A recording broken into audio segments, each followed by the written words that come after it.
podcast, então vamos falar sobre precificação. Esse é um tema que é um dos calcanhares de Aquiles de quem está começando nessa área de proteção de dados e de privacidade. Uma das perguntas mais recorrentes que eu recebo é: como precificar um projeto de adequação? Como eu apresento um preço competitivo para que o meu cliente feche a proposta de honorários? E aí é que tem algumas etapas anteriores que a gente precisa seguir para conseguir apresentar uma proposta competitiva e para que a gente, de fato, tenha uma conversão maior dos nossos clientes. Quais são essas etapas anteriores? A primeira delas é o que eu costumo dizer de diagnóstico inicial. É o momento que a gente vai conhecer aquele cliente a fundo para conseguir apresentar um preço que seja competitivo.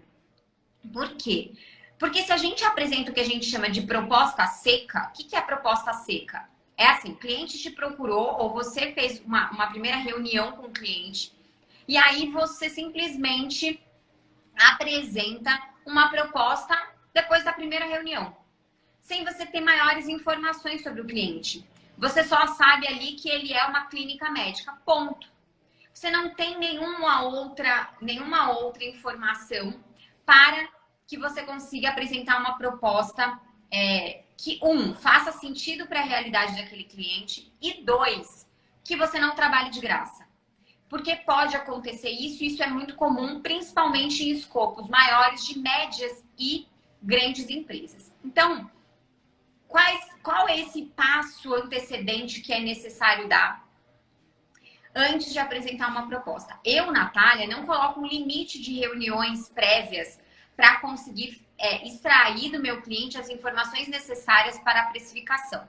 Se for necessário, eu faço 10, 15 reuniões, como eu já cheguei a fazer com clientes. Hoje, eu tenho uma abordagem um pouco diferenciada do que eu tinha quando eu comecei. Mas quando a gente está começando e a gente está naquela ânsia e naquela gana de fechar cliente, eu acho que sim, você tem que ir para o tudo ou nada. Então, quanto mais disposição você mostrar para o cliente, quanto mais autoridade e conhecimento, mais a chance dele querer fechar com você. E é óbvio que se esse cliente, no preço que eu passo para o cliente, eu incluo essas horinhas e esse tempo que eu passei com ele fazendo essa prospecção. Então, no fim das contas, dentro da minha proposta, eu acabo incluindo aquele valor de reuniões prévias que eu fiz com ele, tá? Então, o cliente acaba pagando por esse preço, né, pela consulta, mesmo depois. Se ele não fechar, aí, enfim, às vezes você acaba saindo no prejuízo. Mas antes de eu falar de umas formas de precificação, até antes de fechar um projeto de conformidade ou uma consultoria, quero falar com vocês sobre os questionamentos prévios. Quais são esses questionamentos e por que eles são tão importantes? Normalmente, o que eu costumo colocar nessas reuniões, o que eu costumo ponderar e o que eu costumo questionar para o cliente? Então, eu normalmente tenho ali número de funcionários, diretos e indiretos, né, de colaboradores, se tem contrato de trabalho com esses funcionários, quantos fornecedores aquela empresa ela tem na cadeia de suprimentos, quantos e quais fornecedores, se tem contrato com esses fornecedores. Tudo isso vai me norteando para eu conseguir dimensionar o escopo do meu trabalho. Quantos sistemas aquela empresa utiliza na sua estrutura interna? Então, para o funcionamento dela, quantos sistemas ela usa? Quantos e quais sistemas? Eu faço todos esse tipo de pergunta. A empresa, ela vende no online ou ela vende presencial? Se ela vende online, ela tem um site? Ela tem aplicativo? Se ela tem site ou aplicativo, tem política de privacidade bem definida? Não tem? Qual é a modalidade de venda ou de prestação de serviço online que ela tem? Se for físico, a mesma coisa. Tem algum cadastro? Não tem? Tudo isso são informações que são extremamente relevantes no momento de precificar um projeto de conformidade. O que mais que eu costumo perguntar para os meus clientes? Então, tem essa questão de site, aplicativo, política de privacidade, termo de uso. Se aquela empresa, para conhecer o grau de maturidade daquele cliente, eu normalmente também faço algumas perguntas internas. Então, nos sistemas que você utiliza, você tem hierarquização de acesso? Você tem uma política de backup de dados? A sua base de dados, ela está atualizada? Ela é precisa? Quantos dados você tem nessa base de dados? Você sabe? Você faz gestão dessa base de dados? Quem são os titulares que compõem essa base de dados? Tem dados públicos? Dados sensíveis? Tem dados de crianças e de adolescentes? Que tipo de dado que está envolvido nessas operações de tratamento que você faz? Tudo isso vai me nortear para eu saber o grau de maturidade da empresa com relação à proteção de dados e privacidade, o tamanho do escopo, ou seja, de esforço, de trabalho que eu vou ter para executar aquela determinada demanda. E também, então eu falei de esforço, eu falei de escopo e eu falei de complexidade. Por quê? Porque a depender do que o cliente faz, das operações de tratamento que ele possui, a gente vai ter uma complexidade maior ou menor no nosso trabalho. E, consequentemente, se for maior a complexidade, mais caro tem que ser os nossos honorários. Outra questão que eu costumo perguntar com frequência para os clientes é o último faturamento anual, né? Do último exercício. Então, essa é uma pergunta que eu sempre faço. Eu não tenho dificuldades de obter essa resposta. Até hoje, um cliente não quis me falar e disse que não via muito sentido nisso.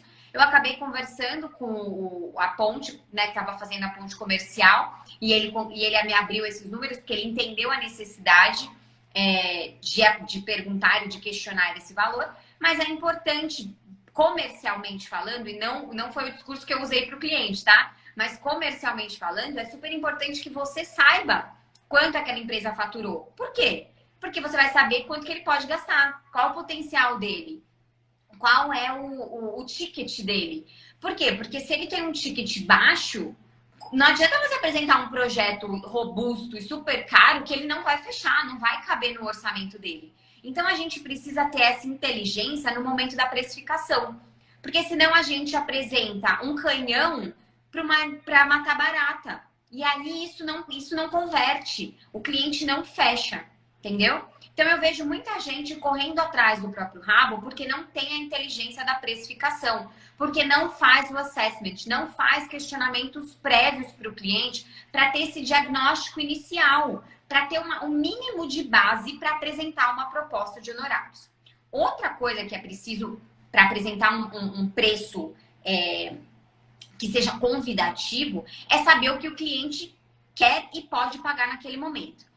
É óbvio que nós, como advogados, como consultores em proteção de dados do TI, enfim, não importa aqui o chapéu, vamos vestir o chapéu de consultor de proteção de dados. A gente sempre vai querer vender, né, e oferecer para o nosso cliente o melhor que a gente tem. O produto ou o serviço, né, o serviço mais top do mercado. É óbvio, tá? Do que a gente tem dentro do nosso portfólio de serviços, tá? Mas é importante que a gente... Ih, perdi meu raciocínio porque eu fui ler a pergunta da Ana aqui.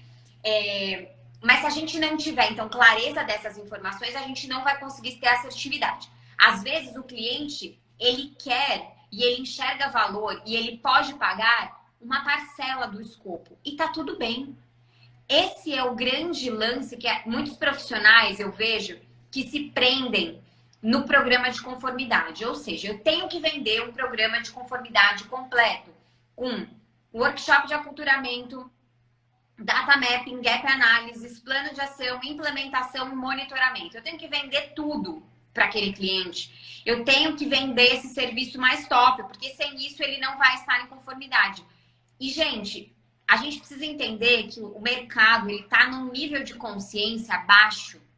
Ele está num nível de consciência ainda não o suficiente para saber e enxergar valor naquilo que a gente faz. E um programa de conformidade, ele tem um ticket alto. A gente cobra caro por esse serviço. Por quê? Porque são meses de trabalho, são muitas horas, demanda muito esforço e é óbvio que custa caro. Então, a grande sacada aqui é você ter um abre carteira, tá? É você ter um serviço ou uma parte do seu serviço que você ofereça antes de você oferecer um programa de conformidade. Foi aqui que eu tive a minha grande sacada.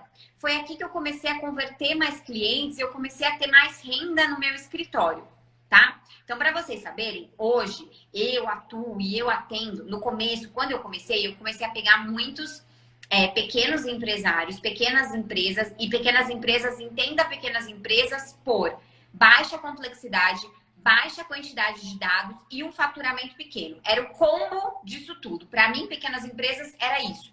E eu comecei a atender essas pequenas empresas. Ao longo do caminho, eu fui evoluindo e passei a atender médias empresas. Então, hoje, na minha empresa, a gente atende médias e grandes empresas, a gente já não tem mais as pequenas e não faz mais sentido. Então, o primeiro lugar é que você precisa definir o nicho que você quer atuar.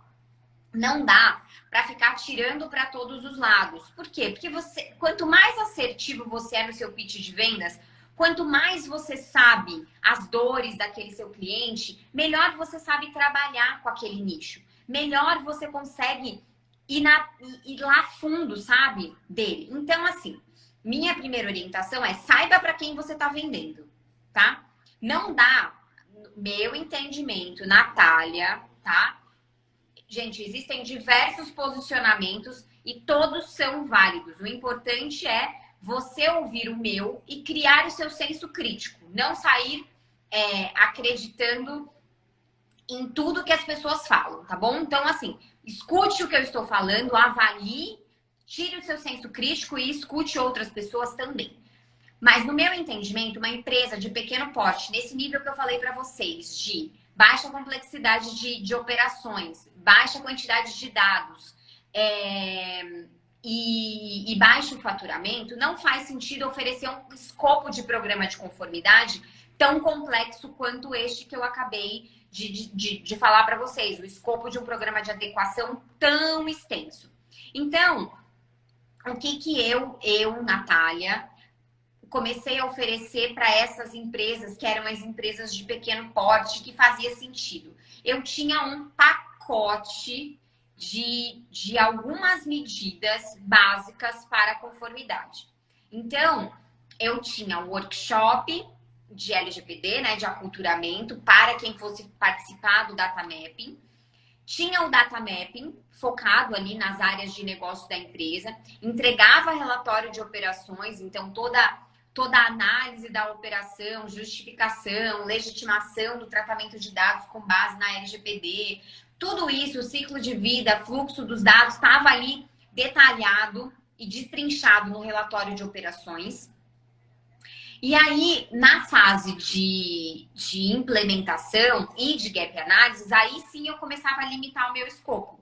Então, na fase de gap analysis, dentro das operações ali, né, eu limitava o gap analysis a alguns pontos específicos da empresa e, consequentemente, a implementação também.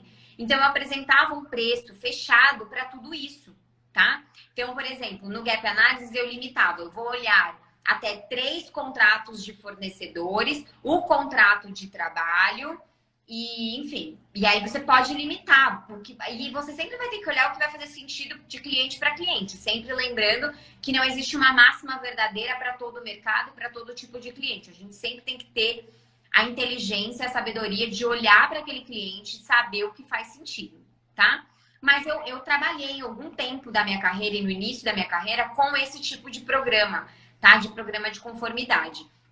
Um programa enxuto para pequenas empresas, com um olhar bem direcionado e com um valor bem enxuto também. Consequentemente, um valor enxuto, tá? Por quê? Porque eu queria pegar clientes, eu queria fechar contratos, eu queria estar nessa área, então eu sabia que em um determinado momento, em algum momento, eu precisaria fazer o que tinha que ser feito. E o que tinha que ser feito naquela época e naquele momento era isso. A partir do momento que eu fui evoluindo e que eu comecei a prospectar os clientes que de fato eram o meu cliente ideal, que de fato estavam alinhados com o meu intuito de crescimento empresarial, que são médias e grandes empresas, eu comecei a focar para elas e, consequentemente, ofertar esses serviços mais completos. Só que mesmo para essas empresas maiores, e principalmente nessas empresas maiores, eu comecei a ter um serviço inicial. Então, que eu comecei a fazer? Ó, cliente, vamos lá. Vamos falar sobre LGPD, a gente faz as reuniões, eu apresento metodologia de trabalho, e aí eu falo para ele o seguinte, ó, antes da gente começar, antes de eu te apresentar uma proposta de um escopo, de um programa de conformidade à LGPD, vamos fazer o seguinte, eu vou fazer um primeiro assessment aqui seu, ou seja, eu vou fazer um diagnóstico prévio de maturidade e de índice de adequação e você me paga por esse primeiro diagnóstico. A partir daí, a gente vai ver o que faz sentido para você, o que a gente pode apresentar e trabalhar dentro do seu caso, e eu te apresento uma nova proposta. Eu passei a monetizar antes mesmo de fechar o cliente. Vocês entenderam? Então, assim, tem algumas pequenas estratégias que vocês podem oferecer. Então, essa é uma primeira oportunidade de monetização antes mesmo da concretização de um contrato, né, de um programa de conformidade. Você pode fazer esse primeiro assessment, esse primeiro diagnóstico e cobrar por isso em termo entregável. Você apresenta um relatório com elementos de legal design, de design thinking, enfim, uma coisa bem visual, bem bonita. Apresenta isso para o seu cliente, para que o seu cliente vê valor naquilo que ele pagou e cobra por isso. Esse é um primeiro momento.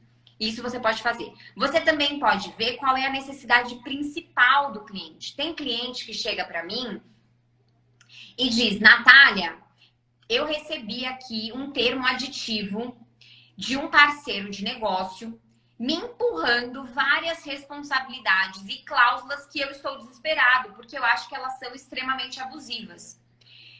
E aí eu poderia ter a minha primeira posição de falar para ele o seguinte, olha, a gente tem que fazer um programa de adequação LGBT, porque você não está adequado, e vomitar tudo isso na cabeça dele. O que eu faço? Eu falo, ó, chamo ele para uma reunião. Nessa reunião, eu explico para ele que a gente vai fazer, nesse primeiro momento, a adequação dos instrumentos contratuais com os parceiros, mas que isso não significa que ele está adequado. E que ao deixar esses outros pontos de lado, a gente deixa brechas e traz riscos para o negócio do cliente. E aí ele me pergunta, então qual é a sua orientação? Aí é nesse momento que eu consigo ganhar mais um dinheirinho ali, uma monetização antes mesmo de oferecer o programa de conformidade. Qual é essa? O assessment que eu falei para vocês. Eu faço esse diagnóstico, apresento esse relatório. É um relatório básico, tá? Não é um relatório como relatório de operações ou um relatório de impacto à proteção de dados, que fique bem claro. É um relatório bem mais básico, de menor complexidade, e eu cobro por esse relatório com base numa entrevista que eu faço com, enfim, aquele gestor da empresa, o diretor ou alguma área de negócio. Eu posso segregar as áreas de negócio, enfim. Esse relatório vai depender, o escopo dele vai depender sempre do tamanho da empresa, da complexidade, de tudo isso, tá? Então não dá para ser a mesma máxima para todas, mas dá para você trabalhar com esse escopo em todos os tipos de empresa. Então, esses dias eu recebi, inclusive, acho que foi a maior quantidade de perguntas que eu recebi foi nesse sentido. Não consigo converter clientes. Eu apresento as propostas, os clientes alguns dizem, vou pensar e nunca voltam. Outros dizem, tá muito caro, fora da minha realidade, vou fazer isso internamente, acho que eu consigo fazer. E normalmente essas são as reclamações. Ou então, Natália, eu não saio do lugar, eu não consigo precificar as minhas consultorias e eu fico travada. Então, eu quis dar para vocês alguns direcionamentos do que eu faço na prática, do que eu tenho feito. Aí, bom, voltando para a precificação aqui, sabendo que a gente tem todas aquelas informações iniciais, diagnóstico do cliente inicial, de grau de maturidade, complexidade, risco, quantidade de dados, fluxos, operações, quantidade de fornecedores, a gente consegue ter um dimensionamento bom da estrutura da empresa, de gap analysis, quanto tempo a gente vai demandar no gap analysis, quanto tempo a gente vai demandar no data mapping, porque a gente tem a quantidade de horas ali de áreas de negócio. A gente entendeu a estrutura societária, a estrutura de organização interna da empresa. Tudo isso tem que estar nesse diagnóstico prévio e inicial. Com base nisso tudo, com base nessas informações que foram coletadas, com base no que o cliente quer e naquilo que a gente já conversou, aí sim eu vou apresentar outra proposta de honorários, tá? E aí a minha chance de conversão é maior. Porque o cliente já testou o meu serviço. Ele já entendeu, ele já sabe aquilo que eu posso entregar para ele, aquilo que eu posso agregar de valor ao negócio dele. Então, eu não apresentei uma proposta do nada. Eu não apresentei uma proposta seca. Essa proposta seca, ela bate no cliente igual um tapa na cara. Não chega no cliente como uma coisa...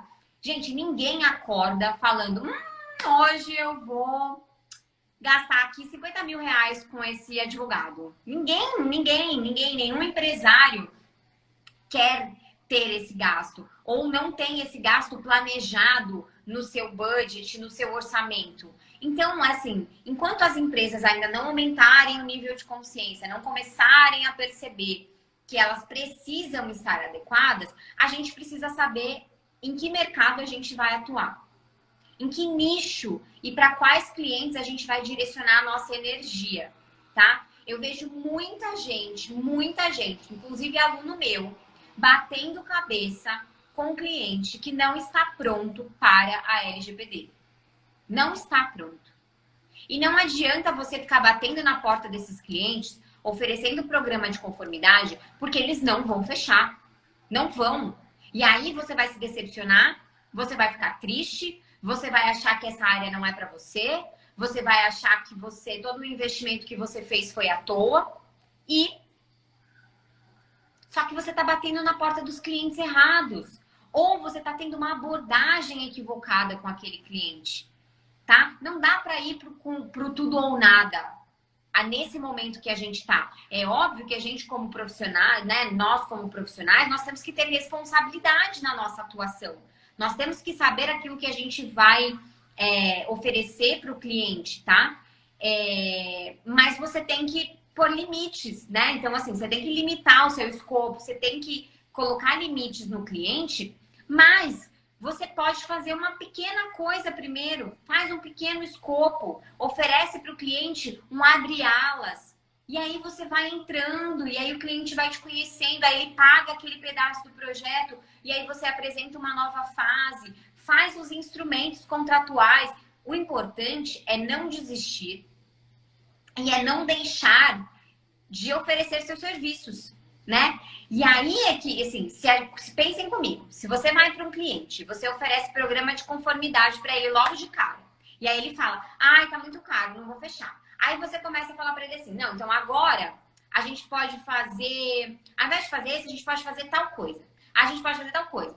O cliente, ele vai ter uma sensação assim, gente, ele tá desesperado, né? Ele tá me empurrando um monte de coisa. Então, assim, a gente precisa ter a inteligência de saber o que o cliente quer, precisa, atuar com responsabilidade, não deixar pontas soltas, é extremamente importante, mas não perder cliente. Não perder cliente.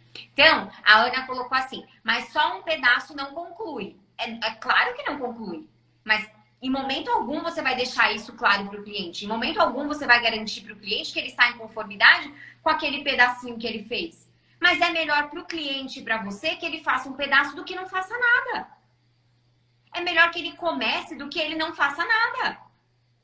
Então, pega uma área de atuação do cliente e faz ela completa, de começo ao fim. Você faz data mapping, você faz gap analysis, você elabora um relatório de operações daquela área de negócio e você faz as medidas de implementação daquela área. E tá tudo bem. Ah, Natália, mas ele tinha que fazer a empresa inteira. Gente, tinha. Tem. Mas e aí? Você vai forçar? Você tem como empurrar isso goela abaixo do cliente? Se você ficar dando, é como dar murro em ponta de faca. Então, assim, vocês têm que sair dessa dinâmica e dessa resistência de ou é tudo ou é nada. Ou eu vendo só programa de conformidade completa ou eu não vendo nada. Na minha opinião e na minha visão, não acho que comercialmente isso funciona. Agora, sob o ponto de vista de o que é melhor para o cliente, o que é mais adequado, é óbvio que é ele fazer um programa completo, da empresa inteira, inclusive. Mas nem sempre vai ser possível, nem sempre ele vai ter dinheiro, nem sempre ele vai estar disponível. Exatamente. Olha lá, a Ana Cláudia, ela tem uma contabilidade, ela é minha aluna do método LGPD de verdade. Ela tem uma contabilidade e ela vai fazer do departamento pessoal das empresas. Tá ótimo. Uma, porque você já tem todo o know-how, já conhece a operação das empresas, desses clientes e tudo mais. E faz sentido. Você não pode, de momento algum, deixar claro para o seu cliente ou falar para ele que ele fazendo isso, ele está em adequação à LGPD. Ele está adequado. Não. É um pontapé inicial. É o primeiro passo para que ele esteja em conformidade com a LGPD.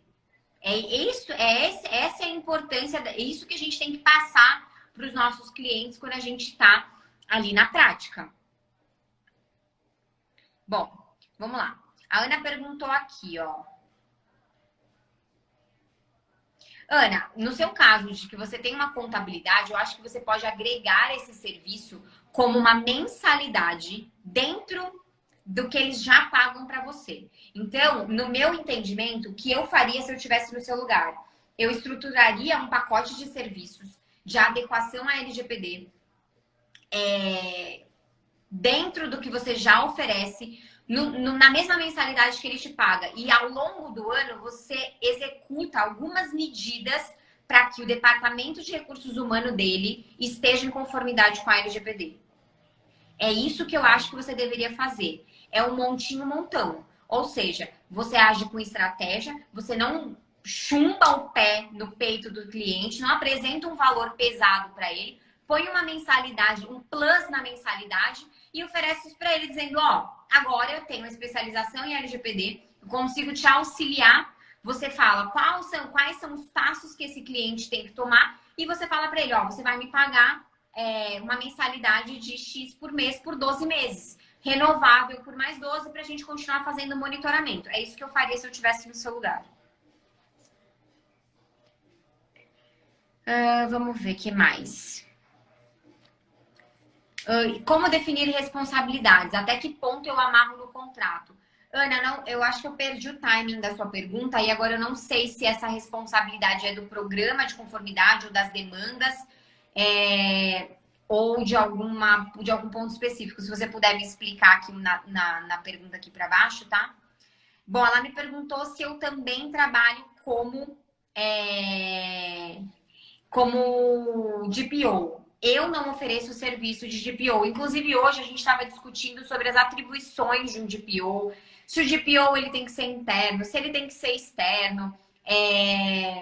E assim, se a gente levar o pé da letra que está disciplinado na LGPD, o DPO, a gente pode ter várias derivações dessa mesma função, assim, sabe? Então, eu acho que algumas funções a serem exercidas pelo DPO, elas deverão ser executadas por um profissional nomeado de dentro da empresa, né? Então, partindo do pressuposto dessa questão de governança, de compliance, para mim tem que ser uma pessoa que conhece a estrutura, conhece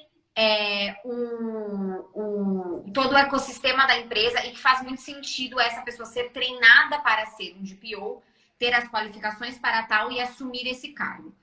Em contrapartida, gestão de direitos de titulares de dados, atendimento desses direitos de titulares, isso tudo pode ser inclusive automatizado, não precisa nem ser uma pessoa que vai ficar fazendo isso, caso a estrutura da empresa permita, né, ou até demande esse tipo de esforço. É óbvio que ter uma pessoa central dentro da empresa que auxilia as outras pessoas no que tange a proteção de dados, a privacidade, a necessidade de condução de um treinamento. E aqui eu não estou falando que o próprio DPO teria que dar esse treinamento. Eu estou falando que o DPO é uma pessoa que ele tem que conhecer a empresa, ele tem que conhecer sobre a LGPD e ele pode direcionar e dizer, ó, para a área do RH, a gente tem que contratar um treinamento XYZ. E ele vai ser a pessoa responsável por conduzir a contratação da empresa que vai fazer esse treinamento, tá? Então, assim, a gente não pode levar as coisas tão ao pé da letra. A LGPD não é 0 ou 1, não é binária. A gente precisa ter jogo de cintura. Mas respondendo a sua pergunta especificamente, eu não atuo como DPO, tá? Responsabilidades pela implementação, pois pode ter gaps. Então, Ana, é o seguinte, se um bom contrato e uma boa proposta de honorários, você consegue limitar o seu escopo de forma excelente, tá? Então, assim, é óbvio que você vai ter que ter um bom contrato com um escopo muito bem definido do que você está apontando e executando naquele momento. E dizendo que o que estiver fora daquele escopo não é sua responsabilidade. Entendeu? Não, é como uma consultoria contratual, é como uma consultoria trabalhista. Você pode deixar partes de fora da empresa, fora dessa consultoria. A única coisa que você precisa deixar claro é que o seu olhar e que aquela consultoria não está voltada para aquele momento específico, tá? Ou para aquele momento, não, para aquele setor, para aquela área, para aquela operação, e que está fora do escopo, e que, consequentemente, aquilo continua sendo responsabilidade do cliente, e que se houver qualquer incidente, um gap que ficou fora, não é sua responsabilidade. Então, assim, é uma questão de limitação de escopo de trabalho. E isso tem que estar refletido na sua proposta e no seu contrato de prestação de serviços a ser celebrado com o seu cliente final.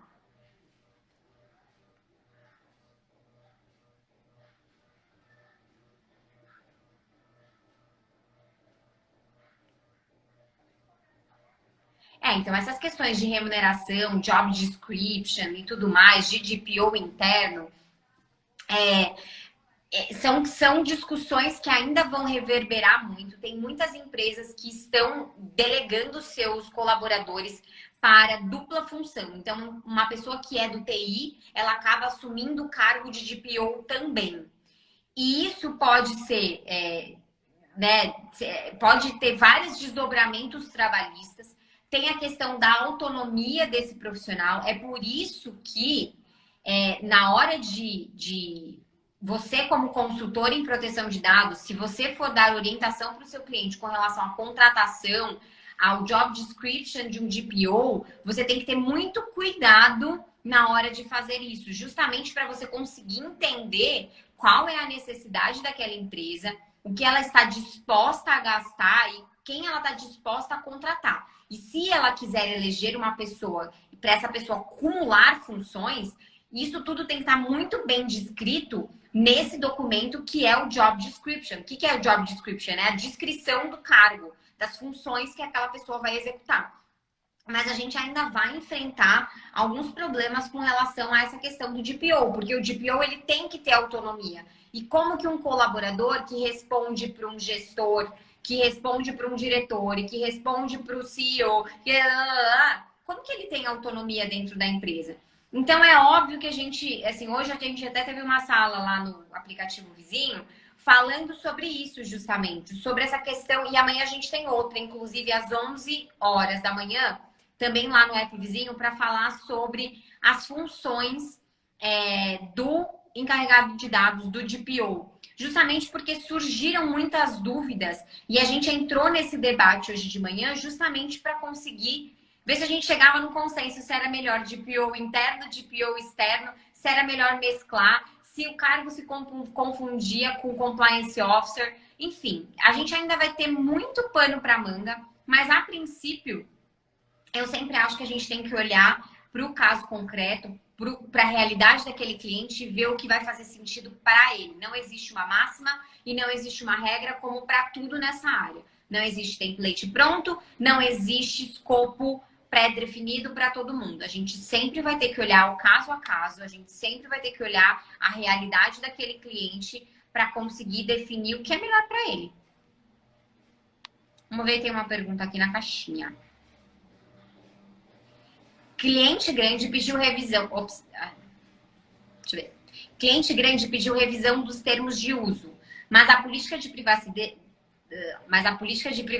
dele é parte dos termos de uso. Como abordar? Um cliente grande pediu revisão dos termos de uso, mas a política de privacidade dele é parte dos termos de uso. Neste caso, supondo que ele me pediu para fazer só a revisão do termo de uso e a política de privacidade vai ficar de fora. Por quê? Porque não tem como fazer uma política de privacidade, uma revisão de política de privacidade, sem você fazer minimamente um data mapping, né? Porque como é que você vai colocar ali quais são as finalidades, as operações, tempo de armazenamento, medidas de segurança, sem você fazer minimamente um data mapping daquela operação que está envolvida na política de privacidade, né? É muito difícil.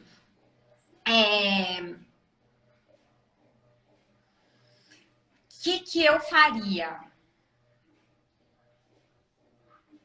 Eu acho que nesse caso, eu faria a revisão do termo de uso, das demais cláusulas de uso do site, das regras de utilização do usuário e das responsabilidades da parte. Mas com relação à questão da política de privacidade, eu destacaria para o cliente que não é possível fazer uma revisão ou trabalhar naquele documento, tendo em vista que faltam informações. E que sem fazer um mapeamento prévio, não é possível entregar a parte que diz respeito à política de privacidade. E que para isso a gente precisaria incluir um escopo a mais dentro do serviço.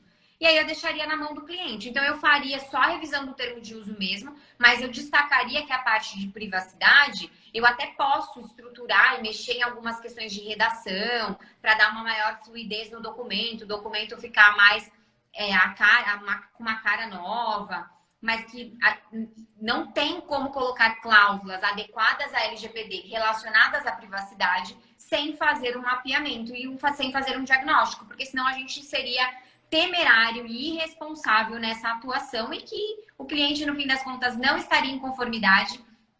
Isso poderia trazer riscos para você, para o cliente e para todo mundo. Então, no fim das contas, não valeria a pena. Eu acho que eu iria por esse lado.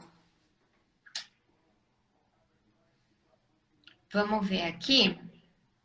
Qual o empecilho de o próprio DPO ser o sócio que já sabe da própria empresa? No fim, para responder à NPD, ele vai contratar advogado para a defesa. Não, é questão dele ter autonomia. Porque, assim, o próprio sócio, ele tem as funções, né, dele e ele tem os interesses dele na condução das atividades. Então, a ideia do DPO é justamente ele ter essa autonomia de decisão. Se o próprio sócio, ele é o DPO, ele pode ter um conflito, tá? Ele pode ter um conflito de interesse, ele pode ter um conflito na hora de dar uma medida XYZ, tá? Ou de determinar uma coisa ou outra, porque justamente ele está contaminado, tá?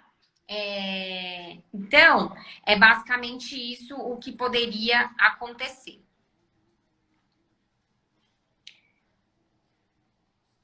E no fim das contas, ele vai acabar mesmo contratando um advogado para a defesa dos seus interesses. Mas não é sobre esse ponto que a gente está falando, tá?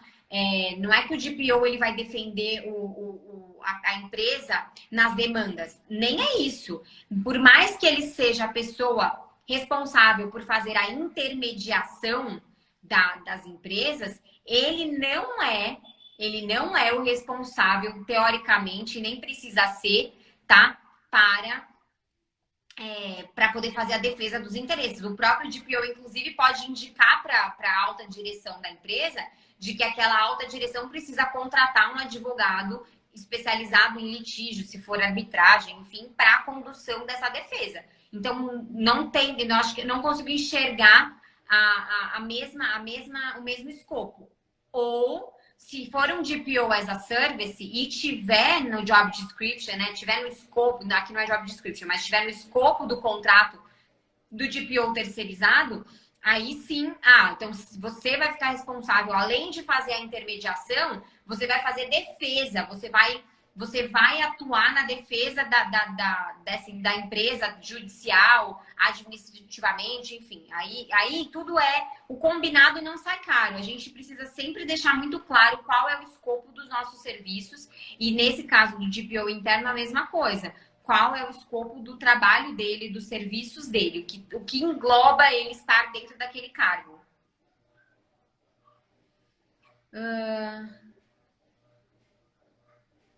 Então, é muito difícil, exatamente esse é o ponto, é muito difícil que o funcionário ele tenha autonomia. Porque é óbvio que ele está numa relação de emprego, ele tem medo de ser demitido, ele tem várias vertentes. Mas, gente, não vamos deixar de lado e vamos esquecer que se eu, Natália, sou um DPO as a Service, e eu ofereço isso, eu também tenho interesse financeiro, eu também quero. Então, assim, a linha é muito tênue, tá? Entre essa questão do DPO interno e do DPO externo. Minha visão, até inclusive compactuo com a visão de um colega que falou hoje numa sala de Clubhouse, é que neste primeiro momento em que as empresas ainda não estão com musculatura, não estão com um grau de maturidade elevado com relação ao tema, faz sentido ter um DPO externo que faça esse acompanhamento após a implementação desse programa de privacidade que foi instituído ao longo da jornada. Então, nos próximos 12 meses, ter um DPO externo que vai fazer esse acompanhamento é interessante. A partir disso, é importante que a empresa passe a pensar na possibilidade de colocar isso num funcionário interno e trazer esse funcionário para dentro da sua estrutura. Por quê? Porque é mais fácil que as coisas estejam rodando de uma forma mais assertiva, que a engrenagem esteja rodando. Porque depois de um ano de ter implementado o programa de adequação, de programa de privacidade, a empresa já está começando a criar essa cultura de proteção de dados de privacidade internamente e, consequentemente, vai ficar mais fácil para um funcionário, para um colaborador executar essas tarefas no âmbito interno. Mas, a princípio, eu também sou da opinião de que um DPO externo seria o melhor. A Maeva já falou aqui. E quando a empresa já diz que o orçamento está apertado? Maeva, eu enfrento isso todos os dias. Cliente chora demais. Cliente chora. Cliente é assim mesmo, entendeu? Eles vão barganhar até o final. E eu sempre falo isso, assim. Primeira coisa, se você apresentou um preço, não fique dando desconto. Minha visão, Natália, como empresária, eu não gosto de dar desconto sem tirar algo do cliente. Porque senão, de onde eu tirei aquele dinheiro? Da onde eu tirei aquele valor que eu apresentei para ele? Perde um pouco do sentido do valor dos honorários, sabe? Então, assim, se o cliente está muito desesperado e ele precisa fazer alguma coisa, que é o que eu falei no começo da live, eu sempre vou ver grau de maturidade, complexidade, necessidade do cliente, o que ele está disposto a gastar, e com base nisso eu vou apresentar um escopo para ele, que não necessariamente é o maior que eu tenho, justamente para não perder o cliente, porque o cliente já entra falando assim: eu não tenho dinheiro, tá tudo muito difícil. Essa semana eu fiz uma reunião com um cliente, eu achei o máximo. Ele falou: não, porque cortaram os benefícios, e agora que esse negócio da pandemia. Mas assim, a gente precisa fazer, sabe? A gente precisa fazer de qualquer jeito. A gente tá sendo extremamente pressionado pelos nossos clientes na ponta final. Mas é que assim, a gente não tem dinheiro. Falei: bom, então vamos fazer o seguinte: quanto que vocês têm de dinheiro? Joguei pro cliente. Falei: quanto que vocês têm de dinheiro, então? Me dá o orçamento. Me dá o budget de vocês para poder fazer um projeto desse. E diante do orçamento de vocês, eu vou ver o que eu consigo fazer. O cliente ficou... Ele falou: então vou fazer o seguinte, vou levantar com o nosso presidente o quanto a gente tem de verba, eu vou levantar lá e tudo mais. E aí eu te passo esse orçamento, porque de fato a gente não tem dinheiro, mas a gente precisa fazer. Eu falei, então tá bom, então faz isso. Então me passa o quanto vocês podem gastar e eu vou ver o quanto eu posso entregar para vocês. É basicamente isso.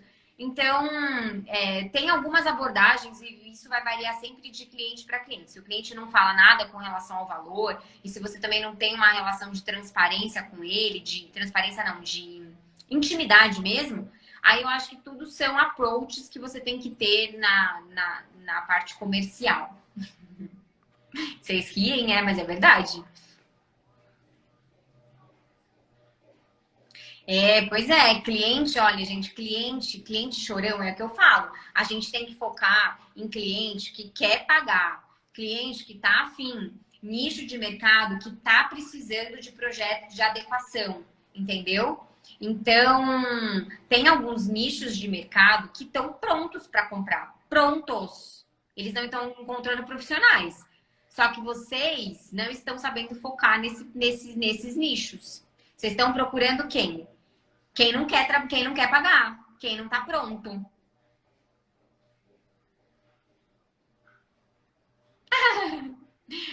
Dani, é isso mesmo. Mas é o que eu tô te falando. Para quem que a gente está prospectando? Para quem que a gente está tentando vender esses serviços? E que tipo de serviços que a gente está vendendo? Entendeu? Não, eu falei, não adianta vir com um canhão para matar uma barata. A gente precisa saber as necessidades daquele cliente. Que nicho? Que nicho? Será que eu falo? Eu já falei já várias vezes, Ana. Já falei. É o nicho de marketing digital.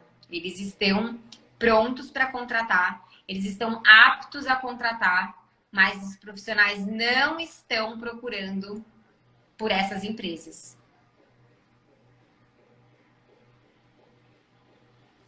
Gente, é só fazer uma procura aí na internet que vocês vão ver quantos esses grandes players do mercado do marketing digital estão movimentando. É muito dinheiro. E o nicho deles, o modelo de negócio é baseado em dados pessoais. Então, assim, é um nicho de mercado que tem um nível de consciência maior, já sabe sobre opt-in, opt-out, já sabe sobre consentimento, já sabe sobre política de privacidade, termo de uso, já sabe que não pode usar dados pessoais de uma forma irrestrita. Ele já sabe de tudo isso. É muito mais fácil do que você bater na porta de um corretor de seguros e falar para ele, então, aí na sua empresa você trata dados pessoais, vamos fazer sua adequação? Ele vai falar, trata dados? Que trata? Trata? Não trato não. Não trato não. E aí ele vai ficar naquela negação, porque ele nem sabe do que você está falando. Até você conseguir chegar para que ele entenda o que é dado pessoal, o que é tratamento, vai tempo. E aí você perdeu tempo, energia e dinheiro investindo nesse tipo de cliente. Então, alguns são mão de vaca, sim, Maeva, são mão de vaca, alguns. Mas assim, tem aqueles que estão ali querendo se adequar.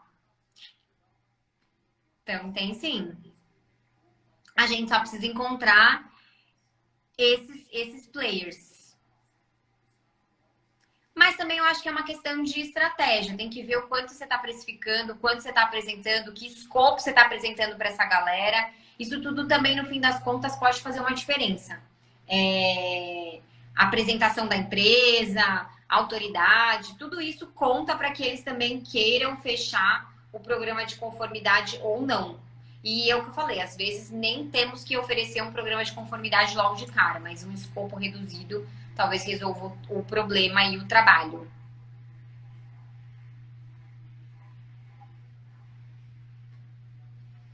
Eu acho que o tema vai começar a ficar cada vez mais. É isso aí, Dani. É isso aí. Divide tudo. Divide tudo. Não apresentam pressão, caro, ticket alto, porque o cliente não quer fechar. Então. Mas aí você tem que ver o quanto ele quer gastar, o quanto ele está disposto. Faz o que ele está disposto nesse primeiro momento. Não sai de mãos vazias, não sai sem fechar o contrato. Um contrato que seja, não precisa ser o escopo máximo, mas um contrato, um abre-alas, uma primeira demanda, tá?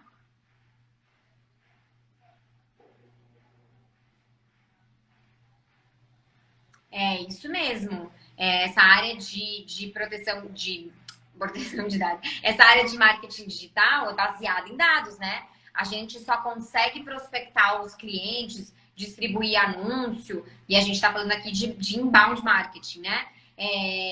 Se a gente tem a inteligência por trás daquele nosso consumidor, da nossa persona. E, consequentemente, isso é feito através de dados pessoais, de perfil de consumo. Então, é baseado 100% em dados. Se essas pessoas, se essas empresas não estiverem em conformidade, o negócio delas vai parar, vai acabar, porque elas são movidas a dado pessoal. Então, assim, o meu grande ponto aqui esse é um nicho promissor, mas não é porque é um nicho promissor e que eles têm um nível de consciência elevado que você vai bater lá na porta e vai falar, ó, tá aqui, sabe? Vamos fechar aqui, vamos pagar 50? Quer pagar 50 mil aqui no projeto de adequação? Não é assim também, entendeu? A galera precisa. Tem alguns outros pontos que precisam ser levados em consideração. E eu tô cada vez mais tendenciosa a dividir o escopo de trabalho. No fim das contas, o cliente paga mais pra gente e ele nem percebe. E o nicho da saúde? Estão conscientes? Depende. Depende. Clínicas médicas do bairro, aqui do meu bairro, não estão. Não estão.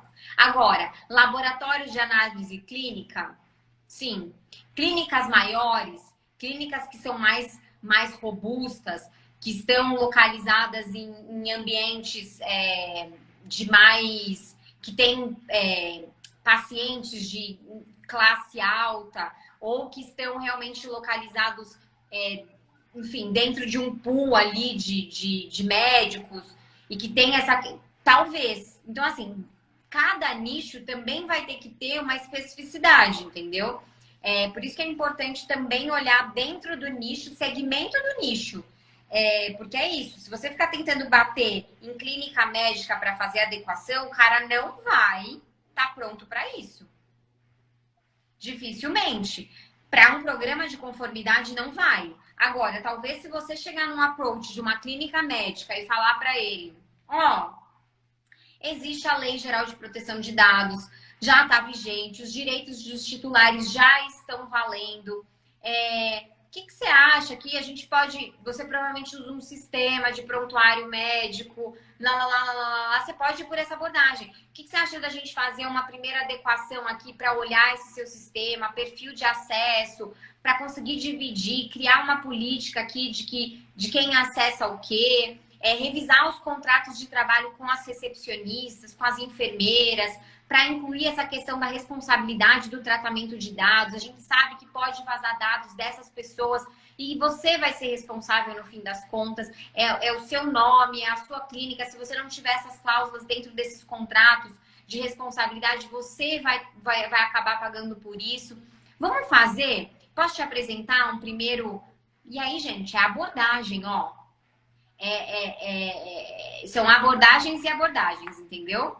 Eu acho que dá pra tentar. Não tô dizendo que é fácil, gente. Eu não tô aqui, juro por tudo que é mais sagrado, para dizer para vocês que é fácil converter clientes. Não estou. Eu não tô aqui pregando, não, mas comigo é super fácil, eu consigo converter todos os clientes. Não, gente, acontece. Só que assim, eu acho que a gente tem que ter essa visão, esse mindset para conseguir aumentar as nossas conversões, para conseguir precificar de uma forma estratégica e para conseguir ter melhores resultados para as nossas empresas, nossos escritórios. É isso, gente. Mais alguma dúvida? Não é fácil, mas o que eu quero dizer para vocês é não desistam.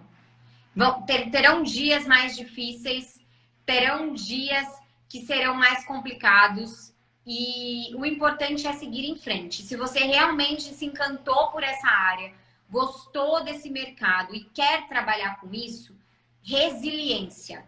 Siga em frente. Um dia de cada vez.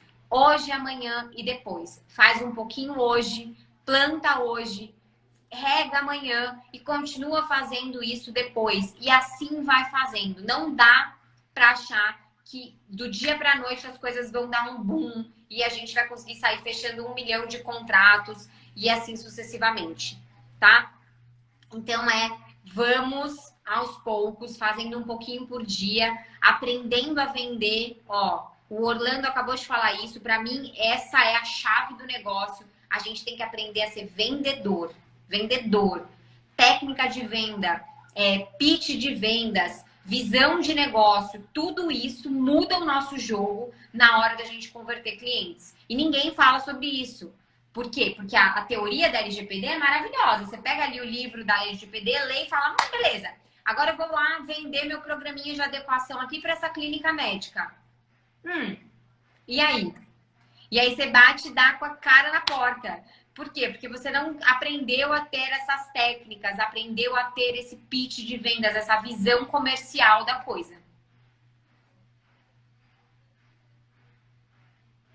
Como você orienta? Preciso já de um auxiliar para começar? Ana, ó, eu não sei como que é a sua demanda aí dentro do seu escritório. Eu não sei quantos clientes você tem e quantos estão dispostos a pagar por esse serviço e quantos pagariam, tá? Por esse serviço. Então, não tenho como te dar essa orientação. Ah, Ana, já contrata aí um auxiliar para começar, porque acho que você tem que sentir e ver o que você vai ter de demanda. Agora, uma coisa é fato.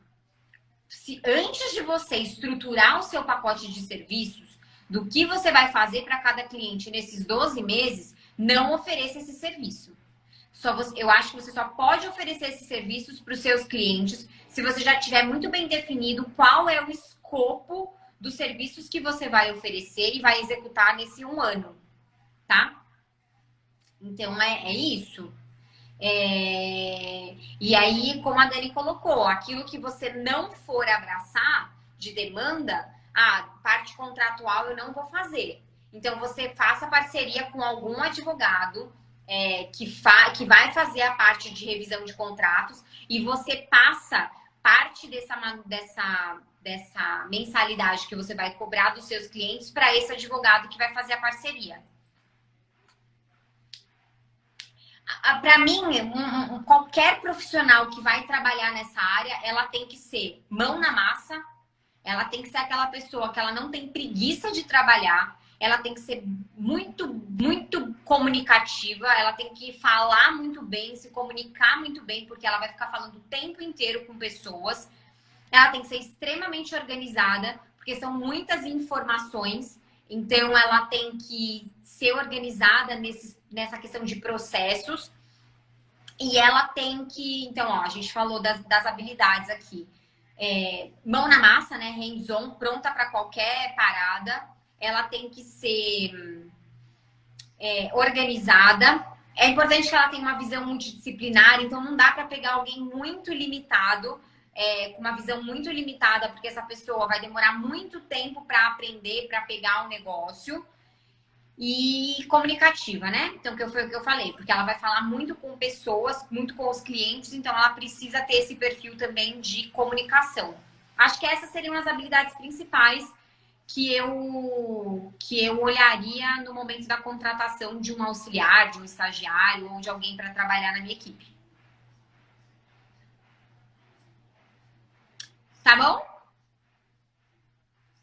Gente, ó, gostei muito, apesar da nossa convidada não ter aparecido, porque ela teve problemas aí na conexão. A Juliana pediu desculpas aqui, tá? E, enfim, não conseguiu aparecer, mas acho que a live foi produtiva. A gente falou sobre um dos temas que traz mais dúvida para o pessoal, que é a precificação, enfim, que é essa parte de proposta de honorários, de pitch de vendas, de empacotamento de serviços. Acho que isso é algo que faz muita diferença para a gente se diferenciar e converter mais clientes. Se eu pego estudante de direito, pego sim. Inclusive, eu tenho a Júlia que trabalha comigo. E agora, em 2021, agora a gente fechou o projeto grande, tá para fechar alguns outros, e é depender das demandas que vierem, eu vou contratar outros profissionais para trabalharem na minha equipe, internamente. Mas dessa vez eu estou pensando em pegar alguém um pouquinho mais experiente para poder, de fato, coordenar todo o serviço. Tá bom? Obrigada, gente. Adorei a participação de vocês. Adorei que vocês ficaram comigo aqui até o final da live. Espero que vocês tenham gostado do que a gente passou. E Yolanda, minha querida, que vocês tenham gostado do conteúdo, da live de hoje. E é isso. Quinta-feira que vem a gente tem outra. Provavelmente a própria Juliana volta. Se Deus quiser, a internet dela não vai estar ruim. Ela vai estar aqui para a gente poder falar sobre o cliente dela, que inclusive é um corretor de seguros. A gente ia falar sobre esse cliente dela hoje. E acabou que, enfim, infelizmente não deu certo. Mas semana que vem acho que ela tá por aqui com a gente, tá bom? E para quem já se inscreveu na live do LGPD Campo de Batalhas, a minha equipe vai mandar um e-mail até o começo da semana que vem com a data e com as instruções para participação. Se você ainda não se inscreveu, não me mandou uma mensagem, pode me mandar uma mensagem, tá? No direct ao final dessa live, que eu já vou incluir outros nomes aqui que já me mandaram hoje também nessa lista, e aí a minha equipe já vai sair mandando o e-mail para vocês. Tá bom? Beijo, boa quinta-feira, bom final de semana para vocês. Força, resiliência, sigam em frente e não desistam, que o resultado de vocês vai chegar. Tá bom? Estratégia, meu povo, estratégia. Visão de negócio. Um beijo.